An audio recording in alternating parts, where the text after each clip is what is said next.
Lamentable. Es horrible, es terrible, da indignación. ¿Cómo un ser humano puede violar a una niñita de 1 año, 7 meses? No se nos puede pasar por la cabeza. Eso es lo que le pasó a Ámbar. Lamentablemente perdió su vida, falleció. Se sospecha de la pareja de su tía que tenía la tuición. Él podría ser el responsable. Esto está en investigación. Nuestro periodista Tomás Cancino está en los Andes. Bienvenido, Tomás. Tomás Cancino.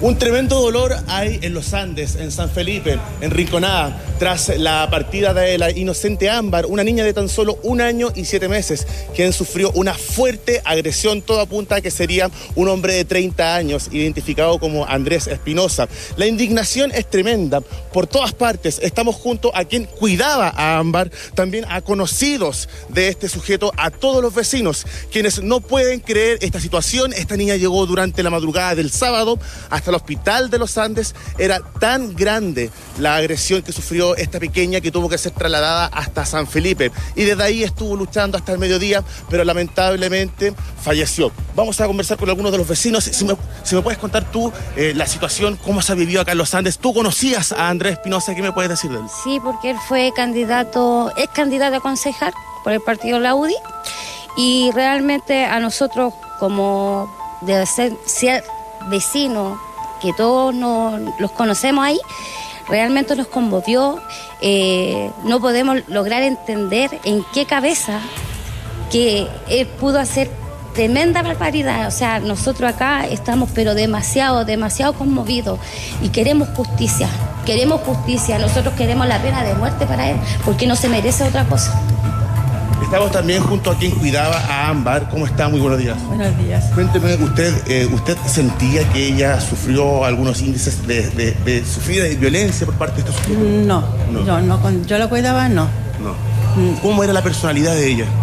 Buena, porque yo cuando ella me cuidara a mí, yo la cuidaba, cuando ella trabajaba. Y saben que hay un indicio, muchas personas que dicen que él se mostraba como una buena persona. Tú que lo conocías, ¿cuál es la recepción por parte de las otras personas, la imagen que él tenía acá? La verdad de que yo, en forma personal, porque lo hablo en forma personal, él jamás me cayó bien. Lo consideré una persona déspota. Otras personas dicen que era una persona tranquila. Bueno, yo más allá lo desconozco. No, en ese sentido no voy a opinar referente a su personalidad ni nada, porque para mí siempre una persona que no encajó conmigo. Estamos también junto a los vecinos, ¿ah? Tú que vives justo al lado de donde está la tía y este hombre que es culpado como el presunto agresor. ¿Tú me puedes contar si tú sabías alguna información de violencia? Por lo que tengo entendido, sí había violencia de este tipo contra la menor. Nosotros lo que en realidad queremos pedirle al presidente, en este caso, de que se legalice la ley Sofía, de que no haya más niños con este tipo de problemas. Yo soy mamá, soy abuela, entonces estoy como súper conmovida, súper choqueada.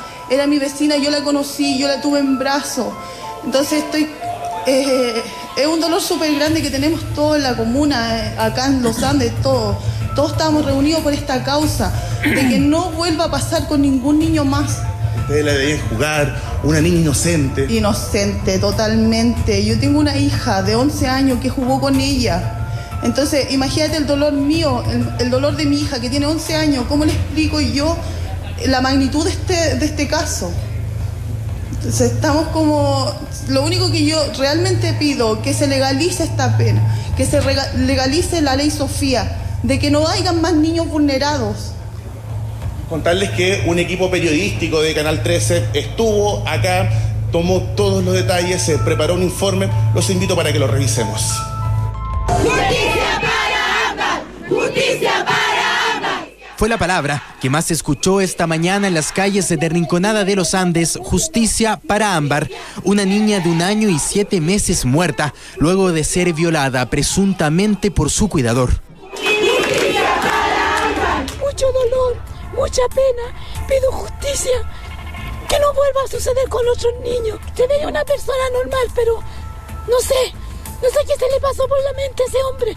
Y ella era Ámbar. Llegó al cuidado de su tía y la pareja de esta desde hace 8 meses, después de que su madre perdiera la tuición. Ámbar es una niña muy feliz, muy contenta, siempre jugando, querida por todas, por los niños. Así pasaba sus días de jardín infantil hasta que llegó de urgencia al Hospital San Juan de Dios de los Andes, según la versión de sus cuidadores, por una caída. El equipo médico se percata inmediatamente que no se condice la lesión en lo que estaban observando con el relato y ahí se activan todos los mecanismos. No se condice debido a que los exámenes médicos arrojaron violación. Ámbar finalmente terminó perdiendo la vida por las lesiones. Nadie en Rinconada de los Andes entiende cómo su vida pudo terminar de esa forma y han organizado una serie de manifestaciones para exigir justicia. ¡Justicia para Ámbar! ¡Justicia para Ámbar! Por el crimen, la PDI detuvo a Andrés Espinosa Aravena, pareja de la tía de Ámbar que tenía su tuición temporal. Es el principal sospechoso de los abusos sexuales realizados a la niña, un hombre conocido en el sector por trabajar en una radio y además haber sido candidato a concejal en las últimas elecciones. Era introvertido, muy callado. La verdad que nunca se dio ninguna señal ni nada. Rafael es tío de Ámbar. Él asegura que pidió la tutoría de la niña y que hizo las gestiones en julio pasado. Ahora dice que el tribunal jamás debió darle el cuidado de la pequeña a quienes, asegura, no la querían. El Tribunal de Familia decidió pasarle la custodia a ellos porque ellos tenían la capacidad, tenían lo económico y porque era matrimonio. El Ministerio de Justicia, junto al Servicio Nacional de Menores, anunció acciones legales contra el responsable. Además, analizarán el programa de acompañamiento de casos realizado por la ONG Galerna. En esta ONG vamos a hacer una investigación exhaustiva y vamos a ver qué sucedió, cuáles son aquellas cosas que hicieron en forma correcta, cuáles son aquellas cosas que podemos mejorar. ¡Justicia para Ámbar! ¡Justicia para Ámbar! Consultados por Tele 13, la ONG anunció que no realizarán declaraciones mientras se dure la investigación. El impacto por el crimen de Ámbar traspasó rápidamente los límites de Rinconada de los Andes. También hubo manifestaciones frente a La Moneda en Santiago y en el Congreso en Valparaíso. Yo haría lo posible para que esto parara y que por favor hagamos, y por Sofía también, por favor protestemos por esto. Hoy día también estamos fallando cuando ya tribunales ha decidido separar a un niño de su familia. Hay que trabajar para que esto sea resuelto en el menor tiempo posible de la forma adecuada. El presunto autor del crimen pasará este lunes a control de detención y será formalizado por los delitos de violación y homicidio.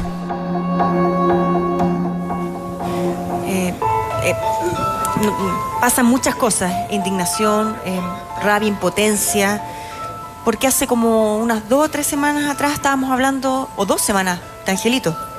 Claro. 2 semanas de Angelito, y anteriormente fue Sofía. A principio de año, claro. En el caso de Angelito también era una abuela la que se había hecho cargo y que según testimonio de ella se vio sobrepasada, y ahora pasa esto con una niñita tan chiquitita. De verdad que yo me conmociono. No sé qué se puede hacer para cambiar las cosas, porque se está haciendo una dinámica que se está repitiendo en el tiempo. Después del caso de Sofía, muchas personas pedían que se reinstaure la pena de muerte en Chile, que es una discusión, eterna. Chile abolió la pena de muerte el año 2001, si mal no recuerdo, hace ya muchísimo tiempo. Algunos de los últimos delitos y crímenes que se podían penar con la pena capital era justamente este tipo de delito: violación, homicidio de menor de edad, infanticidio, parricidio, etcétera. Muchos de estos delitos todavía en esa época se podían penar con la pena de muerte, pese a que no se aplicaba desde los años finos de los 70, principios de los 80. Entonces, en la práctica ya había dejado de existir. Uno se puede hacer esa pregunta, si ese tipo de pena realmente significará una disminución, o podría generar una disminución de este tipo de casos. Yo personalmente creo que no. ¿Y por dónde puede ir que disminuyan estos casos? Yo creo que esto aquí, a ver, en este caso se trata de una persona que para mí no alcanza a ser un ser humano. O sea, no puedo realmente, no sé cómo calificarlo, porque calificarlo de animal me parece que es una ofensa para los animales, para el resto de los animales. O sea, es absolutamente incomprensible. Obviamente que esto hay que castigarlo con la pena máxima que existe en nuestro país, que es pena de presidio perpetuo efectivo, a que son en fondo 40 años, y recién después de los 40 años esa persona podría pedir beneficios carcelarios. Pero aún así, no evitamos uno se queda corto. La situación, ¿o no, Monse? Es que justamente yo creo que el impulso, la reacción de muchos de nosotros ante esto, decir, ¿para qué vamos a tener este gallo en la cárcel que mejor no esté? Pero ese es el castigo. Y uno lo que siempre de alguna manera, yo creo que uno tiene que enfocarse, además del castigo, en que no ocurra. En la prevención. Y eso es muy terrible, porque en el fondo ya el castigo tiene que ver con... Pero finalmente no sé si ese castigo va a ser suficiente disuasivo para que no vuelva a ocurrir. Y lo que uno no entiende es por qué ocurre. Es decir, porque además que esta persona no tenía antecedentes. Una persona lo encontraba un poco déspota, la persona que entrevistó Tomás. Pero otro lo encontraban que era simpático, normal, que trabajaba en la radio. Entonces, uno dice que hay en esta, finalmente, en la perversión, en la mentalidad humana que llevó a esto, pero además que la paradoja es que nosotros, de los últimos 3 casos, al menos 2 de las personas que asesinaron a niños eran a los cuales se le había dado la tuición legal de los niños porque sus padres biológicos no podían hacerse cargo. Exacto. Y si no entonces el caso de Angelito con la abuela y ahora el caso de Ámbar. Pero de Sofía también fue abusada sexualmente, si no me equivoco. Claro, sí, o sea, y eso... Sí, pero era su padrastro, creo. Pero el fondo no dice... Pero es chiquitito, pero es horrible. Horrible, entonces la tuición... De menos de 2 años. Imagínate qué monstruo puede hacer una cosa así. Yo quiero preguntarle, aprovechando que está el doctor Cristian Tomás, médico, psicoterapeuta y sexólogo, si una persona puede tener una doble vida tan hermética, o el monstruo que le hizo esto a Ámbar, dio señales de aberraciones, conductas que podrían haber sido una alarma para lo que pasó. Bueno, efectivamente este tipo de personas tienen la capacidad para disociar habitualmente sus aspectos más violentos, más agresivos, y que de pronto aparecen en la vida diaria de una manera explosiva, como puede ser, por ejemplo, la pérdida del control ante el mal comportamiento de un niño, el castigo violento a un menor o a otra persona, o aspectos déspotas, como decía una de las personas entrevistadas, que aparecen de pronto, pero luego vuelven habitualmente a funcionar en una lógica bastante adecuada. Una cosa es ser déspota, otra cosa es ser violento, pero otra cosa muy distinta, perdón que sea tan cruda, es abusar sexualmente de una niña de 1 año y 7 meses. Perdón, para mí es de 0 a 1000. A eso es lo que voy yo. ¿Dan algunas luces de esas posibles conductas y esas aberraciones? ¿O puede ser que su pareja, si es que fuera esta persona o no, porque se está investigando, un amigo, alguien, la mamá, el padre, ¿se pueden dar cuenta de esto? Yo creo que habitualmente las personas se dan cuenta de ciertas cosas, pero no tienen la capacidad de poder integrarlas a que aquí estamos frente a alguien que tiene una psicopatología. Pero evidentemente las personas que tienen mayor intimidad van a empezar a darse cuenta que tiene algunas cosas que son extrañas, raras, que salen de lo común. Fantasías. ¿Como fantasía de qué tipo? Fantasías de pronto incluso durante la vida sexual, en la intimidad con la pareja, fantasías de mayor agresión, fantasías de exclusión. Doctor, pero es posible, un poco tomando esto de pasar de 0 a 1000 que plantea la Tonka, es posible que una persona, o sea, que este sea la primera vez que abusa, porque es tan extrema la situación, es tan extrema, es un abuso sexual, una violación a una niña de 1 año y 7 meses, a una guagua, a una guagua, y además la asesina. O sea, ¿qué hay en una mente así? ¿Qué tipo de desorden emocional puede tener una persona que es capaz de hacer algo así? Yo creo que una de las cosas que más nos conmueve es eso, es tratar de entender qué puede haber en la mente de una persona para funcionar de esa manera, porque habitualmente la mayor parte de la población funciona en una lógica distinta.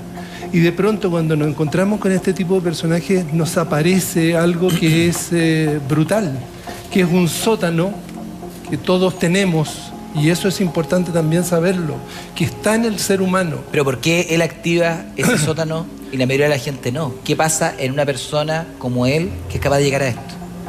Bueno, ahí es donde están las experiencias de vida. Probablemente una infancia donde pudo haber sido o abusado, o donde pudo haber sido sometido a situaciones de poder, a situaciones de humillación, que hace que de pronto extremas, que de pronto se despierte este tipo de situación. Esta persona, una persona como él, tiene algún índice de recuperación, porque muchos pensamos que aquí es imposible que una persona así se recupere o que pueda reinsertarse en la sociedad, independiente que pague sus penas en la cárcel. ¿Qué pasa con una persona como esta después? Mira, ¿qué dicen los estudios? ¿Qué dice la experiencia? La experiencia dice que cuando estamos frente a una personalidad de tipo muy psicopática, como podría ser este hombre, la adaptación a una vida adecuada es difícil, muy compleja, porque además requiere una rehabilitación muy intensa, requiere seguimiento, cosa que no se da en nuestro país. ¿Muestra arrepentimiento tu psicópata? Es que el arrepentimiento de pronto puede ser muy bien aprendido, pero en falso. Falso. Pero el sentimiento de culpa legítimo, verdadero, puede no estar. No, es que justamente por eso me llama la atención, porque cuando el Sename y la justicia, finalmente de familia, determina que en el caso de Ámbar no lo cuide su mamá, que al parecer tenía problemas de droga, y elige a esta familia, que es la tía y este señor. Y el Sename y supuestamente la justicia mandan a hacer pericia psicológica, examen psicológico de la persona a la cual se le va a dar la tuición. Los exámenes psiquiátricos nunca, por la misma capacidad de engañar que tiene, por ejemplo, un psicópata, o por lo escondido que está su parte sótano en ese mismo minuto, ¿qué pasa con ese examen que no arrojó nada del potencial psicopático de este hombre? Bueno, lo primero es que no sabemos. No sabemos si se hizo. Es poco probable. En general, yo creo que es poco probable, porque en general lo que se analiza más bien son las condiciones socioeconómicas, digamos. La capacidad socioeconómica, eso es lo que analiza el tribunal para entregar ya una custodia ya más permanente y por supuesto para entregar en adopción. Ahí se hace todo ese proceso. Sí, pero lo que pasa es que en este caso, y está súper cuestionado y no han querido dar, había una ONG que tenía un programa de acompañamiento que estaba supuestamente acompañando a estos padres que tenían la tuición. Y eso tendría un componente también psicológico. Y el acompañamiento, uno lo entiende, que es finalmente una institución, el Estado a través de esta ONG, que estaba mirando permanentemente cómo estaba la niña. Y no detectaron nada y no han hablado hasta el momento. Pero eso no es tal. Eso no es tal. O sea, de una u otra forma, lo que ocurre en los tribunales de verdad, ¿ya? Lo que ocurre todos los días, es que probablemente la persona que fue evaluada fue la tía, que es el pariente consanguíneo directo. O sea, al fin y al cabo, cuando esta niña tiene un problema con sus padres y tiene que ser, entre comillas, tomada en custodia por un familiar, que como prefiere la ley, quien es analizada habitualmente por habilidades parentales, es decir, cómo esa persona puede desarrollar una crianza, el cuidado de un tercero, aunque sea familiar, es un tercero, y puede hacerlo adecuadamente, es el consanguíneo. Pero también tengo entendido que cuando llegó al hospital, ella no dijo la verdad. No. Entonces, ¿qué tipo de análisis se hacen a las personas que son responsables de los niños? Y no solamente es una persona, finalmente tiene que ser el entorno familiar. Aquí queda en evidencia lo pobre del sistema, queda en evidencia además lo poco profundo que es el análisis. Es que es imposible.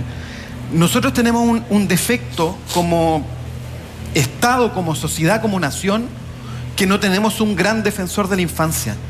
Nosotros no tenemos en realidad un gran preocupado, da lo mismo el nombre que tú quieras ponerle a la institución, de cómo proteger a nuestros niños. ¿Pero esto ocurre en nuestro país o ocurre en el mundo entero? No, ocurre en el mundo entero. Pero tenemos, yo creo que un problema con el abuso. Ojo que ya vamos a estar hablando de lo que apareció en la revista el sábado.